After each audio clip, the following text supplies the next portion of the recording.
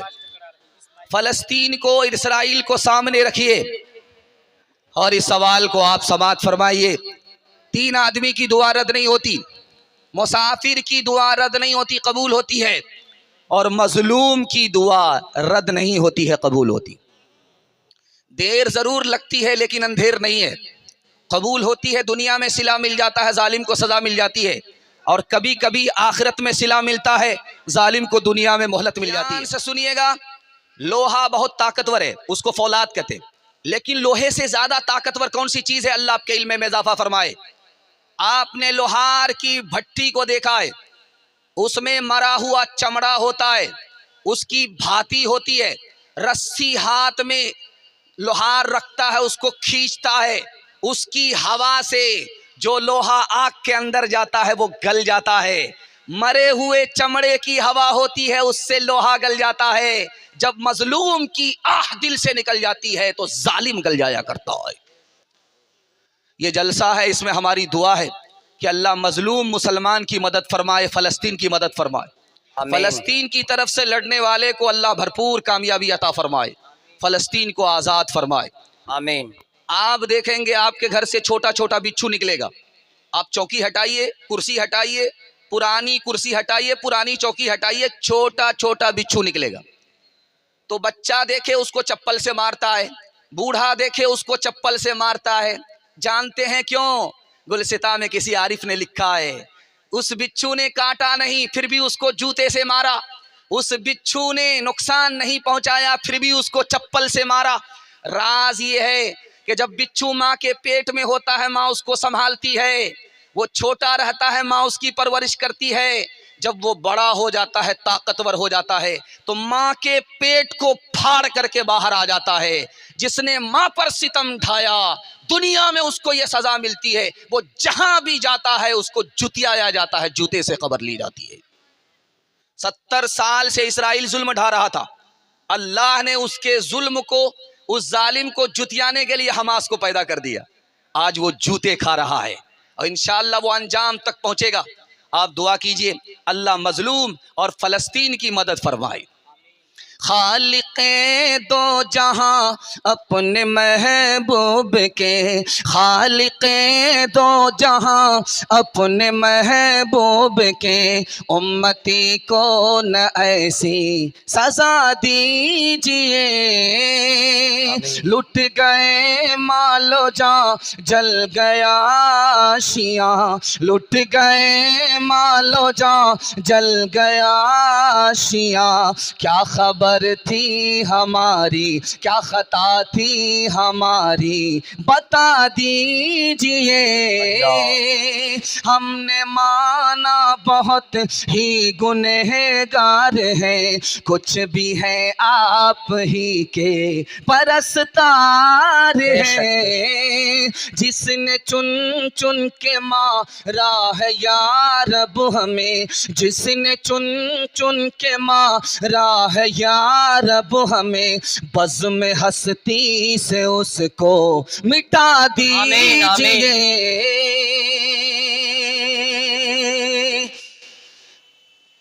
शहर क्या गांव क्या मुल्क भर की फजा, नारे नमरूद की जद में है या खुदा। शहर क्या गांव क्या मुल्क भर की फजा, नारे नमरूद की जद में है या खुदा। हमको ईमान बरा ही मुसा हो अता, हमको ईमान बरा ही मुसा हो अता, उसको गुलजार जन्नत बना दीजिए।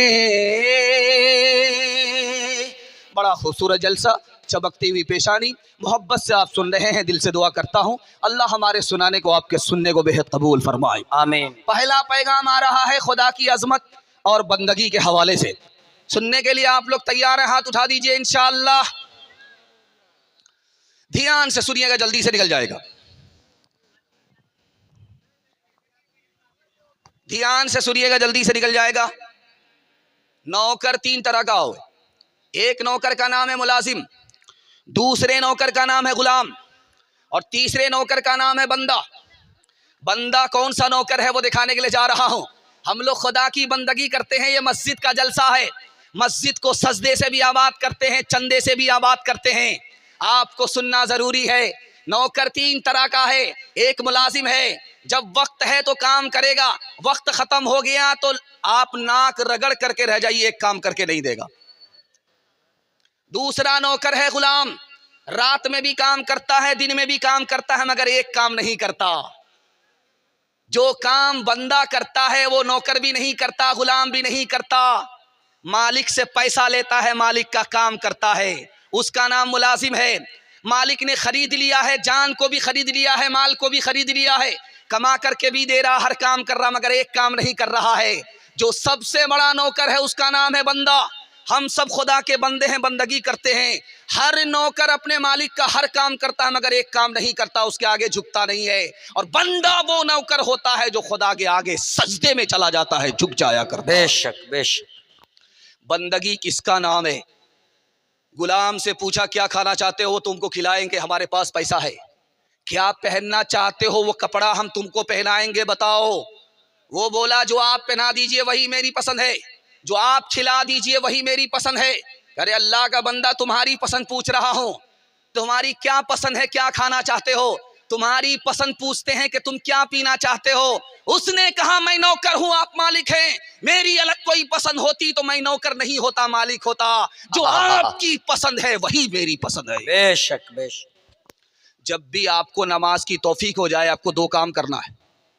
जब नमाज के लिए आपका मस्जिद की तरफ कदम उठे तो आप कहिएगा अल्हम्दुलिल्लाह, अल्लाह ने तौफीक दी इसलिए मस्जिद की तरफ आ रहा हूं, ये मेरा कमाल नहीं है, मालिक का कमाल है। और जब नमाज में इमाम सलाम कर दे तो आपको अस्तगफिरुल्लाह पढ़ना है। नबी की सुन्नत है, 3 बार नबी अस्तगफिरुल्लाह पढ़ा करते थे। जानते हैं क्यों? नमाज जब खत्म हुई, सलाम हो गया, तो क्या पढ़ा जाता? अस्तगफिरुल्लाह, जैसा मेरे मालिक की इबादत का हक था वो हमसे अदा नहीं हो सका।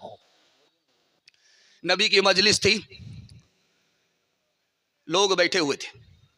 अबू बकर ने कहा मुझे 3 चीजें पसंद है, मेरी बेटी आपके निकाह में, आपका चेहरा देखता हूं दिल खुश हो जाता है, आप पर माल कुर्बान करता हूं दिल खुश हो जाता है। अल्लाह के रसूल का मुबारक हो। वो बैठ गए। हजरत उमर खड़े हुए, या रसूल अल्लाह मुझे 3 चीजें पसंद हैं, पुराना कपड़ा पहनता हूं, दूसरे को नेकी का हुक्म करता हूं, दूसरे को बुराई से रोकता हूं। का मुबारक हो। वो बैठ गए। हजरत उस्मान खड़े हुए, या रसूल अल्लाह मुझे कुरान पढ़ना बहुत पसंद है, भूखे को खाना खिलाना बहुत पसंद है, नंगे को कपड़ा पहनाना बहुत पसंद है। कहा सुभान अल्लाह, मुबारक हो। वो बैठ गए। हजरत अली खड़े हुए, या रसूल अल्लाह मुझे 3 चीजें पसंद हैं, गर्मी का रोजा रखना, दुश्मन से मुकाबला कहना, मेहमान का इकराम करना मुझे पसंद का। सुभान अल्लाह, वो बैठ गए। अब अल्लाह के रसूल ने कहा मुझे भी 3 चीज़ें पसंद है दुनिया की 3 चीज़ों को मैं पसंद करता हूँ। मुझको खुशबू पसंद है, और मुझे दुनिया की नेक औरत पसंद है, मुझे नमाज पसंद है कि मैं सजदे में होता हूँ, खुदा से करीब हो जाता हूँ। हाथ उठा करके वादा कीजिए, बाजार रोज जाएंगे और नमाज पढ़ने के लिए जुमा को आएंगे। हाथ उठाइए, इंशाअल्लाह हम भी आपको रांची ले जाए बगैर नहीं रहेंगे। बंदगी से हमें तो मतलब है, हम सवाबो अज़ाब क्या जाने, किसमें कितना सवाब मिलता है, इश्क वाले हिसाब क्या जाने। वो अजब लोग थे, जाने क्या लोग थे, वो अजब लोग थे, जाने क्या लोग थे, जिंदगी छोड़ दी बंदगी के लिए। वो अजब लोग थे, जाने क्या लोग थे, वो अजब लोग थे, जाने क्या लोग थे, जिंदगी छोड़ दी बंदगी के लिए। एक हम लोग हैं, जाने क्या लोग हैं, बंदगी छोड़ दी जिंदगी के लिए। बिस्मिल्लाह, बड़ा अच्छा हुआ, खाता बड़ा अच्छा खुला है। अल्लाह हमारे सुनाने को, आपके सुनने को बेहद कबूल फरमाए। दूसरा पैगाम नबी की सुन्नत और नबी की इताअत के हवाले से आ रहा है। नबी ने इस दुनिया में सिर्फ 10 साल के अंदर इतना बड़ा इनकलाब पैदा किया कि 10 साल के अंदर 9 लाख मुरब्बा मील ज़मीन पर इस्लाम फैला दिया। हमारे नबी ने सिर्फ 10 साल के अंदर 9 लाख मुरब्बा मील ज़मीन पर इस्लाम फैला दिया। अबू बकर आए तो 11 लाख मुरब्बा मील ज़मीन पर इस्लाम फैलाया, और जब उमर आए 22 लाख मुरब्बा मील ज़मीन पर इस्लाम फैलाया। जब उस्मान आए और अली आए तो इस धरती पर इस्लाम को 44 लाख मुरब्बा मील ज़मीन पर फैला दिया। और जब हज़रत अमीर मुआविया का दौर आया तो इस धरती पर इस्लाम 64 लाख मुरब्बा मील ज़मीन पर फैल गया। ये राज आपको बता रहा हूँ, अल्लाह करे कि आपके दिल तक पहुँचे और नबी की इताअत के लिए आप खड़े हो जाएं। हमारे नबी आखिरी नबी हैं। जब आपका तकिया पर सर जाए तो 3 चीज़ों पर गौर कीजिएगा। 3 मिनट के लिए तकिया पर सर जाएगा तो आप 3 मिनट के लिए सोचिएगा कि अल्लाह ने हमें इंसान बनाया, बंदर बना देता तो क्या बिगाड़ लेते। जब तकिया पर सर जाए तो दूसरी चीज पर ध्यान दीजिएगा कि अल्लाह ने हमें मुसलमान बनाया, इस्लाम मुफ्त में दे दिया, हमने कोई कीमत नहीं चुकाई, अल्लाह ने फ्री में इस्लाम देकर मुसलमान बना दिया। 2 मिनट के लिए जरूर सोचिएगा। और जब तकिया पर सर रहे तो ये जरूर सोचिएगा कि अल्लाह ने अपना कितना बड़ा एहसान किया कि आखिरी नबी की उम्मत में पैदा फरमा दिया। बेशक हमारे नबी आखिरी क्यों हैं? क़यामत तक के लिए नबी है, इसलिए हमारे नबी आखिरी है। मेराज में जब गए आसमान ख़त्म हो गया, उसके बाद अर्श आया, अर्श के बाद दुनिया ख़त्म हो गई। हमारे नबी ज़मीन से उठे, सफ़र करते गए, आसमान ख़त्म होता गया, उसके बाद अर्श आ गया, अर्श के बाद दुनिया ख़त्म हो गई। यहाँ जहाँ दुनिया ख़त्म हो गई वहाँ हमारे नबी पहुँच गए। जानते अल्लाह ने क्यों पहुँचाया? कि इसके बाद कोई दुनिया नहीं, इस नबी के बाद कोई दूसरा नबी नहीं। सुभान अल्लाह। आदम आए, आसमान से कितनी बार पैगाम आया? सिर्फ 12 मरतबा। हजरत ईसा आए, नबी बना करके भेजा गया, कितनी बार आसमान से पैगाम आया? सिर्फ 13 बार। हजरत इदरीस आए, नबी बन करके धरती पर पैगाम अल्लाह का कितनी बार आया? 4 बार। हजरत इब्राहिम आए, नबी बन करके इस धरती पर पैगाम कितनी बार आया? 42 बार। हजरत मूसा नबी बनाए गए, अल्लाह का पैगाम आसमान से ज़मीन पर कितनी बार आया? 500 बार। हमारे नबी आखिरी नबी बने, सिर्फ 23 साल के अरसे में हमारे नबी पर आसमान से अल्लाह का पैगाम 24,000 बार आया। 1984 ईस्वी की रिपोर्ट है, 1984 ईस्वी की रिपोर्ट है कि अमेरिका में और इसराइल, अमेरिका में और यूरोप में इस्लाम 235% फैल गया। 235% इस्लाम अरब, अमेरिका में, बर्तानिया में, यूरोप में फैला। और ईसाई धर्म कितना फैला? 47%। जोर लगा करके, जर लगा करके, पैसा लगा करके, ताकत लगा करके ईसाई धर्म फैल नहीं सका, सिर्फ 47% फैला। और इस्लाम बगैर पैसे के, बगैर जोर लगाए हुए, बगैर पैसा लगाए हुए फ्री में 235% फैला। जानते हैं क्यों? मस्जिद का जलसा है। इस मस्जिद की अजमत को दिल में बैठाइए। अंग्रेज ने लिखा इस्लाम इतनी तेजी से 3 वजह से फैला। मोहम्मद आए इसलिए इस्लाम फैला, मस्जिद में नमाज हुई इसलिए इस्लाम फैला, एक ही सफ में छोटे बड़े खड़े हो गए, इत्तिहाद की बरकत से इस्लाम फैल गया। बेशक बेशक हक है। नबी आते रहे, आखिर में नबियों के इमाम आए, वो दुनिया में खुदा का आखिरी पैगाम ले आए। झुकाने आए बंदों की जबी अल्लाह के दर पर, सिखाने आदमी को आदमी का एहतराम आए। वो आए जब तो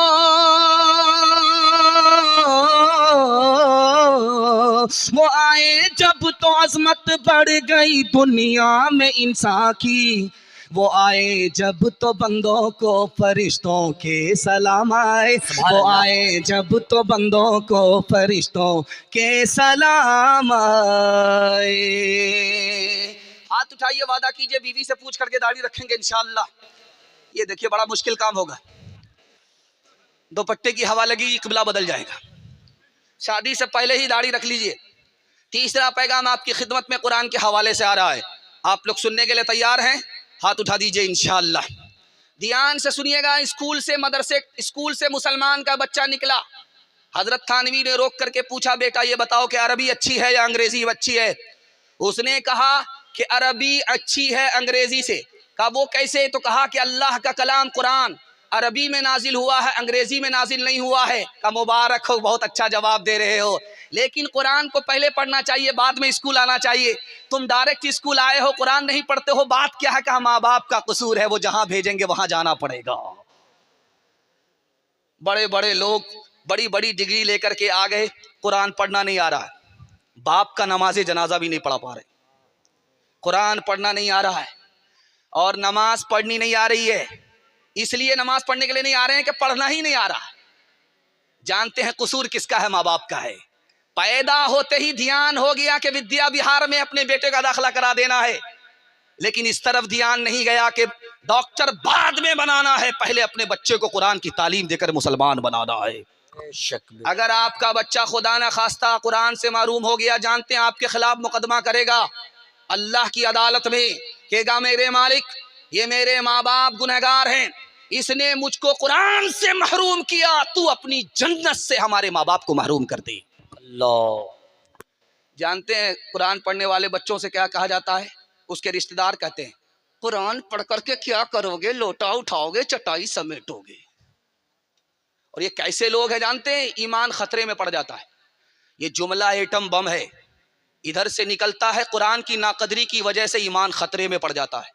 और यही बच्चा जब हाफिज महशर में पहुंचेगा, ये रिश्तेदार नाक रगड़ करके रहेंगे, इसको शफात नहीं मिलेगी, ये दोज़खी में पड़े रहेंगे। उस बच्चे की शफात की बरकत से ये बदकिस्मत दोज़ख से जन्नत में नहीं आ सकेंगे। इसलिए मैं हाथ जोड़ करके कहता हूं, आप अपने बच्चे को हाफिज मत बनाइए, चलेगा, लेकिन हाफिज की तौहीन मत कीजिएगा, हाफिज को ताना मत मारिएगा। आपका एक ही बच्चा मास्टर भी बन जाएगा, हाफिज भी बन जाएगा। तरीका मैं बता रहा हूं, सुनने के लिए आप लोग तैयार हैं? हाथ उठा दीजिए इंशाअल्लाह।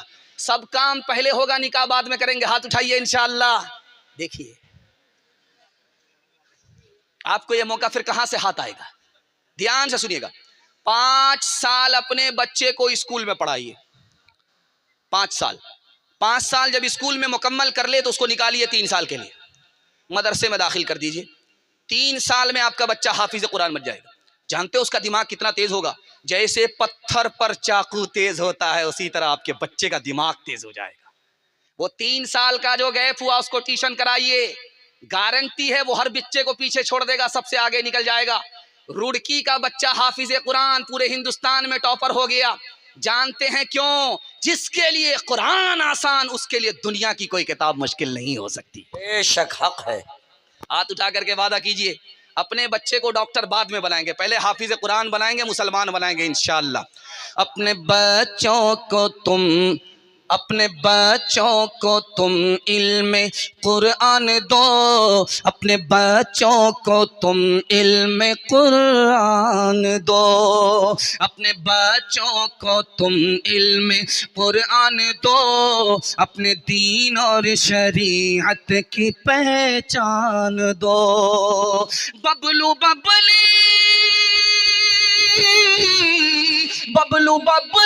न रखना कभी इनका नाम, करना इस बात का तो मगर एहतराम, करना इस बात का तो मगर एहतराम। तालीम के हवाले से दूसरा पैगाम सुनने के लिए आप लोग तैयार हैं? हाथ उठा दीजिए इंशाअल्लाह। कौम का बच्चा मदरसे में, अपना बच्चा स्कूल में, हाथ उठा दीजिए इंशाअल्लाह। खैर माशाअल्लाह, आपकी बेदारी को टटोल करके ये देखना चाहता हूं कि मेरा पैगाम बर्बाद हो रहा है या मेरे पैगाम की हिफाजत हो रही है। बहुत अच्छा सुनने, अल्लाह आपको जज़ाए खैर दे। ध्यान से सुनिएगा, जल्दी से निकल जाएगा। सवाल हुआ हजरत हुसैन का, एक भिखारी से सवाल हुआ, आदमी खूबसूरत कैसे होता है? तो उसने झट से जवाब दिया, जब आदमी के पास माल होता है वो खूबसूरत हो जाता है, जब आदमी के पास इल्म होता है वो बड़ा खूबसूरत हो जाता है। बाप ने बेटे से कहा कि बेटा ये बताओ, पेदर बड़ा है या हुनर बड़ा है? हुनर बड़ा है या पेदर बड़ा है?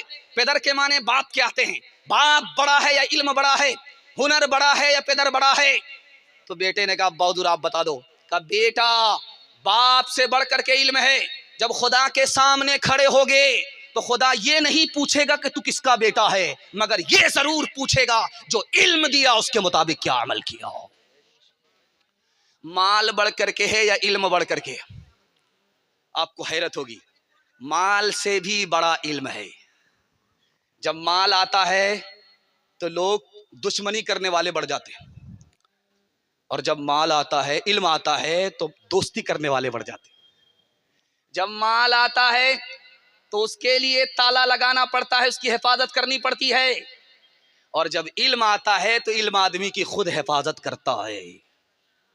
जब माल आता है तो आदमी सर उठाता है, तकब्बुर करता है, और तकब्बुर के बाद वो बर्बाद होता है। लेकिन जब इल्म आता है तो आदमी सर झुकाता है, अदब करता है। अदब और तवाज़ो की वजह से अल्लाह उसे सर बुलंदी अता फरमाता है। एक तजर्बे की बात है कि जिसका बेटा जितना काला होगा उसकी माँ बचपन में उतना ज्यादा साबुन लगाती है, किसी तरह ये कालिया गोरा हो जाए। मगर वो साबुन तो काला हो जाएगा, वो कालिया गोरा नहीं होगा, क्योंकि आसमान से ही काला आया है। खुदाई रंग है, कुदरती रंग है, ये बदलने वाला नहीं। लेकिन कुर्बान जाइए उस माँ के ऊपर, उस काले को भी 14वीं का चांद समझती है। बेटा काला है, कलौटा है, होंठ मोटे मोटे हैं, दांत बाहर है, एक आंख किधर है, एक आंख किधर है, निहायत बदसूरत है। माँ ने कहा कि बेटा तू बड़ा बदसूरत है, लोग तुम्हें अपने पास नहीं बिठाएंगे, एक काम कर ले, लोग तुमको तरक्की पर बिठाएंगे। बेटा बोला अम्मा जल्दी से बचा दो, क्या काम करना है? का बेटा रात दिन एक कर दो, सबसे ज्यादा इल्म हासिल करो। जिस दिन तुमने सबसे ज्यादा इल्म हासिल कर लिया, लोग तुम्हारी जूतियां सीधी करेंगे, तरक्की पर बिठाएंगे। बाप की नसीहत को, माँ की नसीहत को बेटे ने कबूल किया। रात दिन एक करके इल्म हासिल करने वाला ये बदसूरत बेटा मक्का का काजी बन गया। सुभान अल्लाह, सुभान अल्लाह। मुसलमान 3 चीजों में पीछे है इस वक्त। सबसे पहली चीज तिजारत। 100 में सिर्फ 5 मुसलमान तिजारत करते हैं, 95 गोल। मुसलमान मुलाजमत में पीछे है, सिर्फ 2 मुसलमान नौकरी करते हैं, 98% गोल। मुसलमान इल्म में पीछे हैं, 100 में सिर्फ 4 बच्चे इल्म हासिल करते हैं, 96 गोल। और अक़वाम मुत्तहिदा की रिपोर्ट के मुताबिक सबसे बड़ा जो जाहिल मुल्क है वो हिंदुस्तान है, सबसे बड़े जो जाहिल है वो मुसलमान है। 62% मर्द जाहिल है, 72% औरत जाहिल है। मैं एक बात तजर्बे की आपको करता हूँ, मेरी दाढ़ी के बाल काले हैं, मुझे तजर्बे की उम्र नहीं है, लेकिन किताब में लिखा हुआ नकल कर रहा हूँ। आप कितना ही अच्छा अपने बच्चे को खाना खिलाइए, आपका एहसान याद नहीं रखेगा। आप अपने बच्चे को कितना ही अच्छा कपड़ा पहनाइए, आपका बच्चा एहसान भूल जाएगा, याद नहीं रखेगा। आप कितना ही बड़ा मकान बना करके अपने बच्चे को देखिए दीजिए, वो एहसान नहीं मानेगा। लेकिन किताबों में तजर्बा लिखा हुआ है, एक एहसान कर दीजिए जिंदगी भर याद रखेगा। आप जाहिल रहे कोई फर्क नहीं पड़ता, अपने बच्चे को औकात को दाव पे लगा करके पढ़ा लिखा दीजिए, जिंदगी भर एहसान याद रखेगा। बेशक। वो बातें जिनसे कौमें हो रही है नामवर सीखो, उठो तहजीब सीखो, सनअते सीखो, हुनर सीखो, बढ़ाओ तजर्बे अतराफ़ आलम में सफ़र सीखो, ख़वासे खुश को तर सीखो, उलूमे बहरो बर सीखो, खुदा के वास्ते ऐ नौजवानों होश में आओ, दिलों में अपने गैरत को जगा दो, जोश में आओ, दिलों में अपने गैरत को जगा दो, जोश में आओ। दुनिया और आखिरत के हवाले से बड़ा खूबसूरत मुताला आपकी खिदमत पर रखने के लिए जा रहा हूँ। आप लोग सुनने के लिए तैयार हैं? हाथ उठा दीजिए। इंशाअल्लाह जवानी में सोएंगे, बुढ़ापे में जागेंगे। हाथ उठाइए इंशाअल्लाह। माशाअल्लाह। एक बात राज की सुनिए, अल्लाह ने जिंदगी दी तो मौत भी रख दिया, अल्लाह ने तंदुरुस्ती दी तो बीमारी भी रख दिया, अल्लाह ने अमीरी दी तो गरीबी भी रख दिया, अल्लाह ने जन्नत रखी तो दोज़ख भी रख दिया। ये राज सुनिए, अल्लाह आपके इल्म में इजाफा फरमाए। आप इतने बड़े लोग हैं, जन्नत पर हमारा आपका ईमान है, लेकिन अगर आपसे एक सवाल हो जाए कि जन्नत में आप क्यों जाना चाहते हैं, तो एक ही जवाब है, उसके अलावा दूसरा कोई जवाब नहीं है। इस पर इस पैगाम को खत्म कर रहा हूं, ध्यान से सुनिएगा। अल्लाह ने अमीरी रखी, मालदारी रखी, तो उसके साथ गरीबी इसलिए रख दिया ताकि खुदा की नेमत जब उसका बंदा खाए तो नाम ले, नमक हरामी ना करे। अल्लाह ने तंदुरुस्ती के साथ बीमारी क्यों रखी? बीमारी इसलिए रखी कि खुदा का बंदा खुदा को भूल न जाए। राहत में तो सब भूल जाते हैं, मुसीबत में सब याद करते हैं, कहीं मुसीबत में भी ना भूल जाए, इसलिए अल्लाह ताला ने तंदुरुस्ती के साथ बीमारी भी रख दिया। देखिए क्या कितना बड़ा हकीम है, उसका कोई भी काम हिकमत से खाली नहीं है। उसने जिंदगी के साथ मौत रखी। मौत क्यों रखी जानते हैं? मौत इसलिए रखी कि मौत के बगैर खुदा के बंदे की खुदा से मुलाकात होती ही नहीं है, इसलिए उसने मौत रख गई।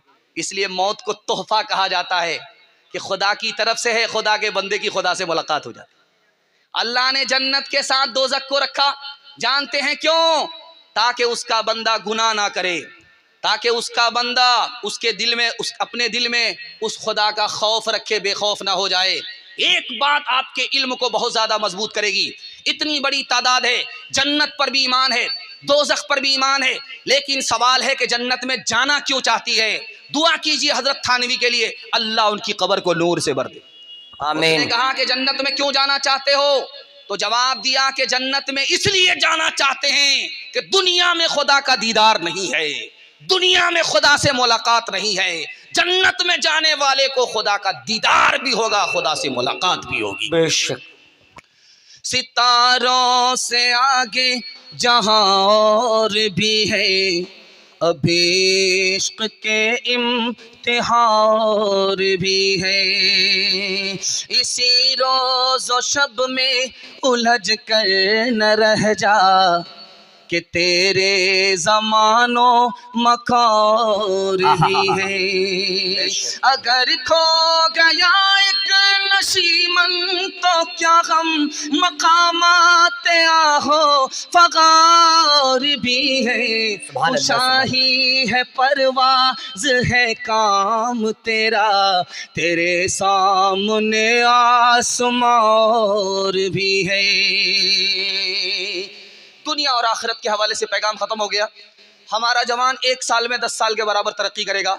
2 काम करना है, हलाल कमाना है, हिसाब से खर्च करना है, गुनाह से बचना है। हाथ उठा करके वादा कीजिए इंशाअल्लाह शादी फ्री में नहीं करेंगे बेटे की, इंशाअल्लाह। खैर माशाअल्लाह, डिस्क ब्रेक मार करके आपने मेरा दिल खुश कर दिया कि आप लोग यही हैं, पिंडाल में हैं, ससुराल में नहीं। अल्लाह जज़ाए खैर दे आपको। गुनाह की मिसाल, गुनाह की मिसाल कैंसर की तरह है। कैंसर जब तक अंदर से नहीं निकलेगा ये जान सलामत नहीं है। गुनाह का कैंसर जब तक नहीं निकलेगा ईमान सलामत नहीं। गुनाह की मिसाल आग की है। कोई अक्लमंद आदमी आग में हाथ नहीं डालता। अक्लमंद आदमी गुनाह करके जहन्नम की आग को खरीद नहीं सकता। छोटा हो बिच्छू या बड़ा हो बिच्छू, काटेगा, तकलीफ जरूर होगी। गुनाह चाहे छोटा हो चाहे बड़ा हो, वो तकलीफ जरूर पहुंचाएगा। 3 वजह से आदमी मैदान हारता है। जिसके दुश्मन ज्यादा है वो मैदान हार जाएगा, जिसके सर पर कर्ज का पहाड़ है वो मैदान हार जाएगा, और जिसके नामे आमाल में गुनाह ज्यादा है वो मैदान हार जाएगा। दुनिया का बदबख्त आदमी, बदतरीन आदमी कौन है? आपको हैरत होगी। जो मर तो जाता है लेकिन उसका गुनाह नहीं मरता। उससे बदतर कोई आदमी हो नहीं सकता।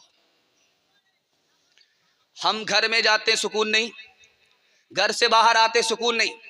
हमारा कदम बाजार की तरफ उठता है, मस्जिद की तरफ नहीं उठता। जानते हैं क्यों? हम हराम खा रहे हैं, कमा रहे हैं, गुनाह कर रहे हैं। उस गुनाह की नुहूसत है कि अल्लाह नेकी की तौफीक नहीं देता। ये जलजला आ रहा है, हादसा हो रहा है, अचानक में बच्चा भी मर गया, बाप भी मर गया। गया था किसी को बचाने के लिए लेकिन वही खत्म हो गया। ये कदम कदम पर हादसा क्यों है? ये कदम कदम पर जलजला क्यों है? 3 वजह से है। जिना आम हो चुका है, शराब आम हो गई है, गाना बजाना आम हो गया है, धरती पर गुनाह का बोझ बढ़ गया। इसलिए कदम कदम पर हादसा है, मुसीबत है, जलजला। आप बचना चाहते हैं मुसीबत से, मैं गारंटी लेता हूं बच जाएंगे। मगर आपको 3 काम करना पड़ेगा। पहला काम ये करना होगा, नमाज और रोजे को पकड़ लेना होगा। पकड़ेंगे इंशाल्लाह? हाथ उठा दीजिए। दूसरा काम ये करना होगा कि कदम कदम पर आपको सदका देना होगा। इंशाल्लाह देंगे? हाथ उठाइए इंशाल्लाह। दूसरा कदम करना ये उठाना है, जो कल तौबा करनी है वो आज करनी है, जो आज करनी है वो अभी करनी है। हाथ उठाइए। मरने के बाद तौबा करेंगे इंशाल्लाह। नेकियां तेरी तराजू में तुले या न तुले,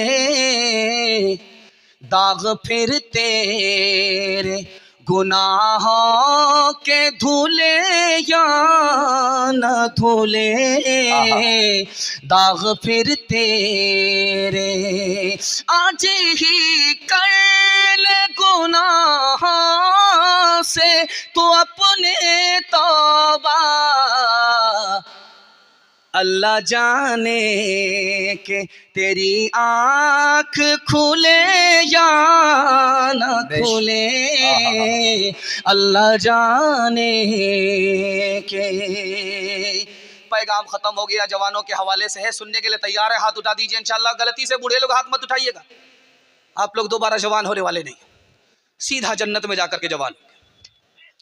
जवान लोग कैसे तरक्की करेंगे राज बता रहा हूं। हदीस में आता है कि जब जमाना बुरा आएगा तो माल ही काम आएगा। माल जिसके पास होगा उसी का ईमान बचेगा, माल जिसके पास नहीं होगा उसका ईमान खतरे में पड़ जाएगा। हसन बसरी ने कहा कि माल कमाओ, जरूरत के लिए जमा करके रखो, ये तुम्हारे लिए ढाल है शैतान से, कि शैतान हम ईमान पर बराबर हमला करता रहता है, मजबूर कराता रहता है कि आदमी ईमान का सौदा करे।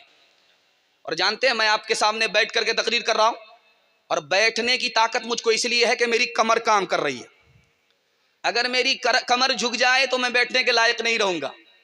इत्तेफाक देखिए कि कुरान में माल को इंसान की कमर कहा गया है। कमर है तो इंसान सीधा है, कमर नहीं तो आदमी झुक जाता है। ये माल है तो इंसान कदम कदम पर इज्जत की रोटी खा रहा है, ये माल निकल गया तो कदम कदम पर जिल्लत की मुकी खानी पड़ती है।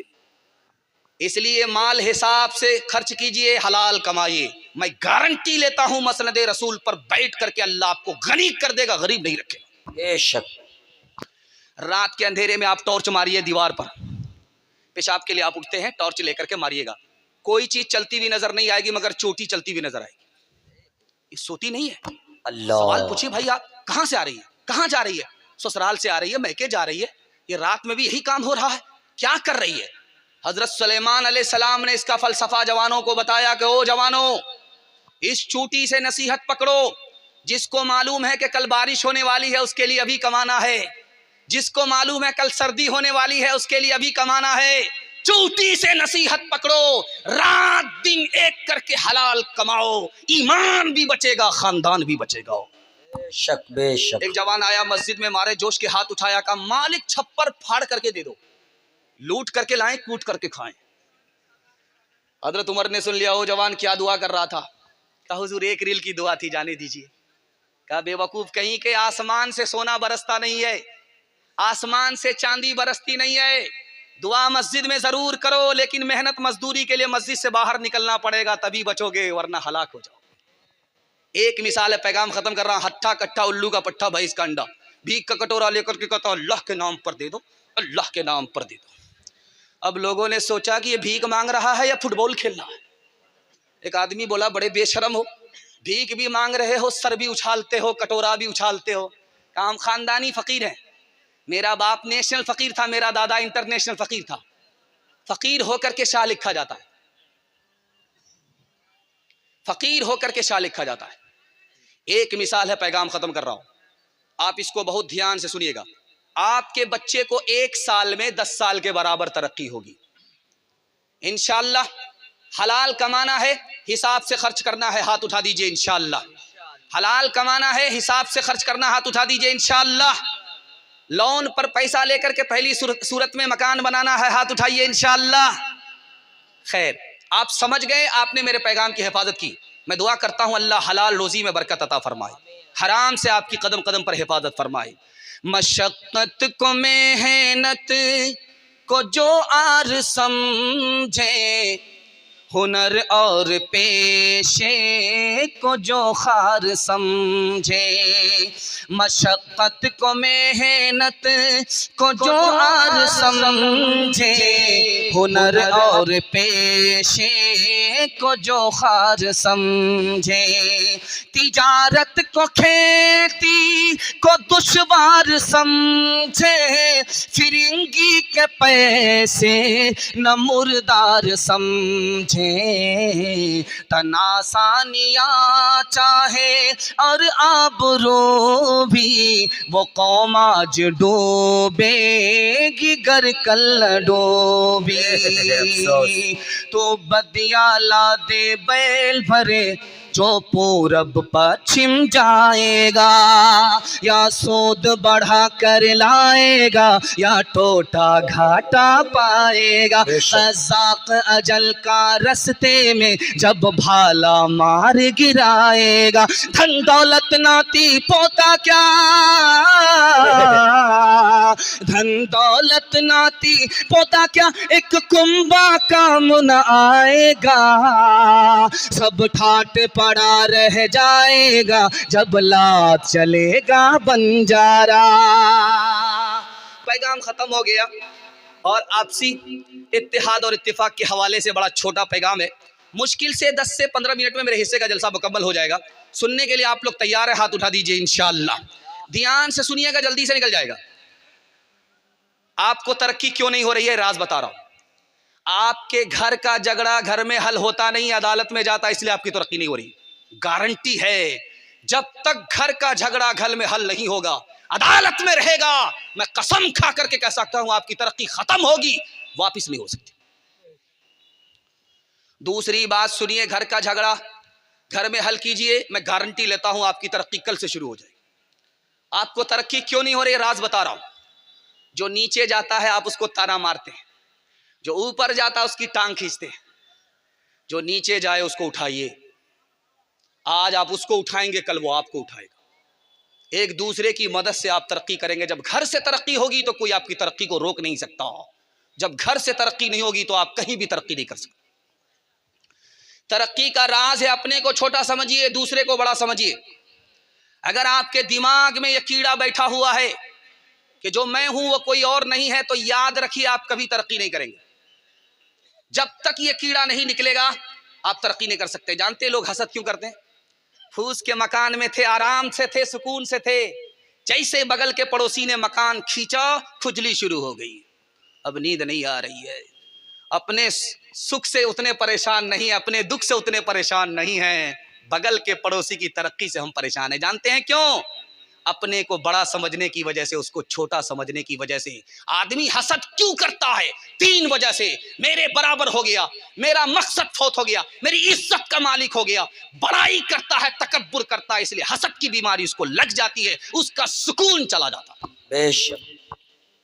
आप तरक्की कैसे करेंगे, आपका तकब्बुर कैसे जाएगा? एक राज है, आप जो अपने लिए पसंद करते हैं वो दूसरे के लिए पसंद कीजिए। एक किताब है अरबी में, उसका नाम है नफ़तुल अदब। मौलाना नूर आलम खलील अमीनी रहमतुल्लाह अलैह, अल्लाह को प्यारे हुए, उन्होंने उस किताब में लिखा है, 2 भाई थे, एक कुंवारा था, दूसरा शादीशुदा था। एक की शादी हो गई थी, दूसरा कुंवारा था।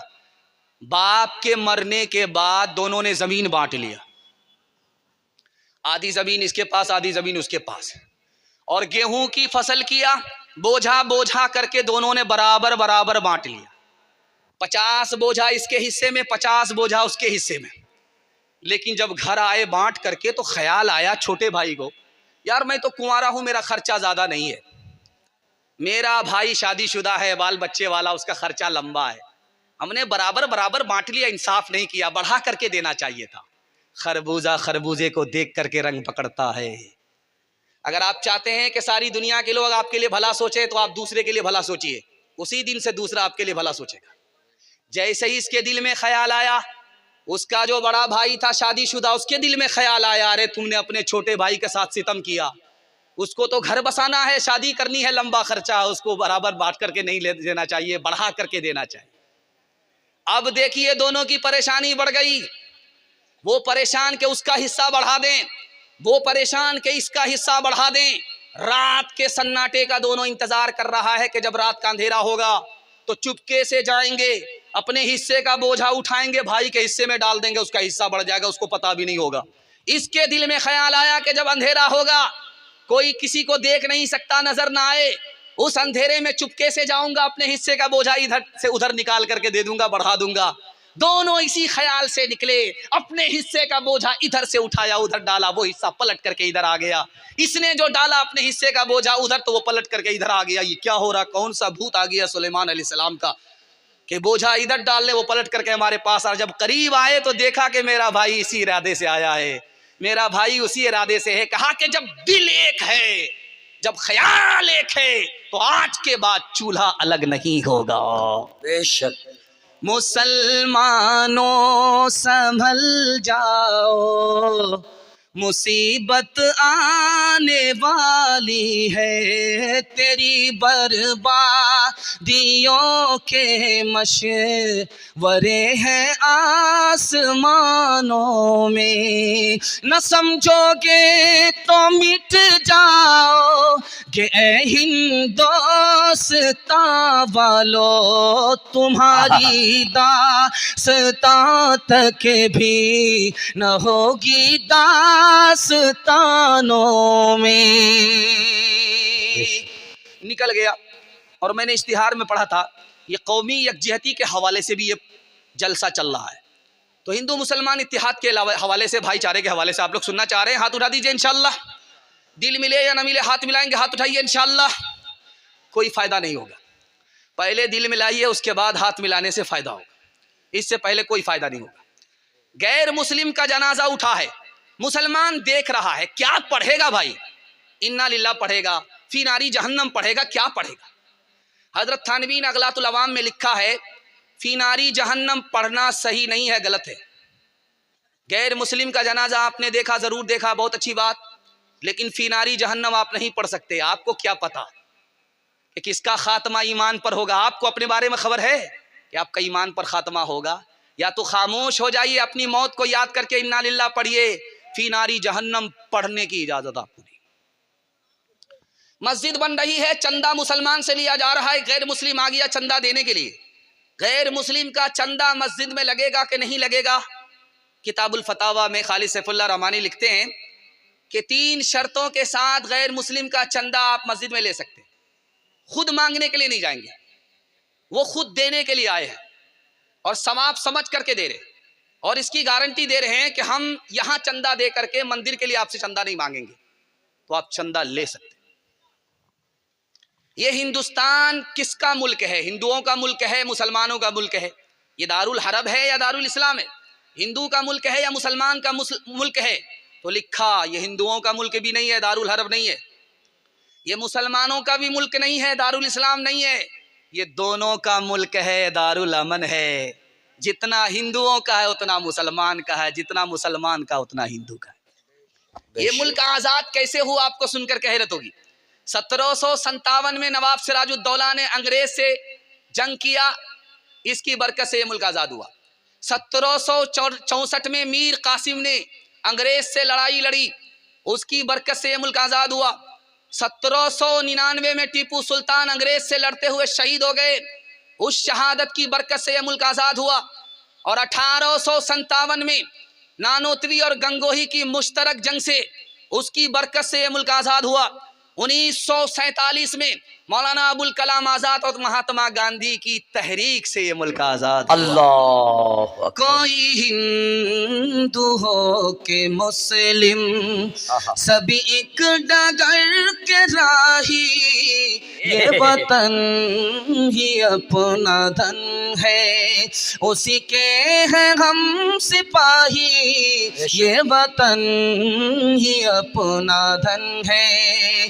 कोई हिंदू हो के मुस्लिम, सभी एक डगर के राही, ये वतन भी अपना धन है, इसी के हैं हम सिपाही, रहे साथ साथ जब तक तो बरस रहा था सोना, जहाँ हम अलग हुए हैं वही आ गई तबाही, जहाँ हम अलग हुए हैं। एक दोहा सुना देता हूँ हिंदी और उर्दू के हवाले से कि इस मुल्क का मुसलमान कितना वफादार है कि इसकी ज़बान उर्दू होने के बावजूद भी इसने फारसी ज़बान की खिदमत करने के बजाय हिंदी ज़बान की खिदमत की है। उसकी ज़िंदा मिसाल अमीर खुसरू हैं।